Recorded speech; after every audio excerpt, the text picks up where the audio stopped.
الحمد لله رب العالمين والعاقبة للمتقين والصلاة والسلام على سيد المرسلين وعلى آله وأصحابه أجمعين। কাছে এবং দূরে যে যেখান থেকে আমাকে দেখবেন সকলের প্রতি আমি আন্তরিক সালাম জানাচ্ছি। আসসালামু আলাইকুম ওয়া রাহমাতুল্লাহি ওয়া বারাকাতুহু।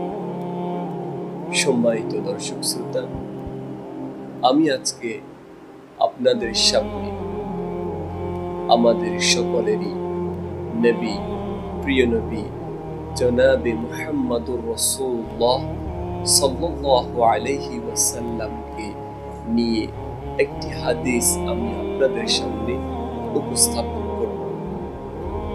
সম্মানিত দর্শক শ্রোতা, হাদিসটি বর্ণনা করেছেন হযরতে আনাস রাদিয়াল্লাহু তাআলা আনহু।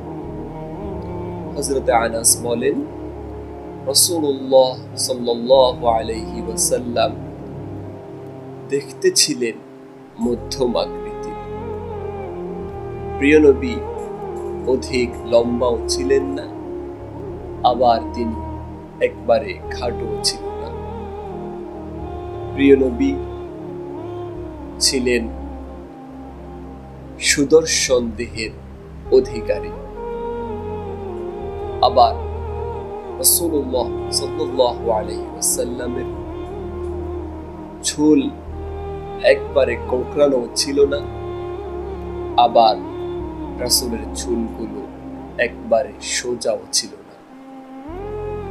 রাসূল গৌরাঙ্গ মধুর অর্থাৎ সোনালী উজ্জ্বল রঙের দেখতে ছিলেন এবং রাসূল যখন চলতেন তখন তিনি কিছুটা সামনের দিকে ঝুঁকে চলতেন। সম্মানিত দর্শক শ্রোতা, এটি ছিল আমার আজকের হাদিস উপস্থাপন। ইনশাআল্লাহ আমি চেষ্টা করব প্রতিদিন একটি করে হাদিস আপনাদের সামনে নিয়ে আসার জন্য। ওমা তাওফীকি ইল্লা বিল্লাহ। আসসালামু আলাইকুম ওয়া রাহমাতুল্লাহি ওয়া বারাকাতুহু।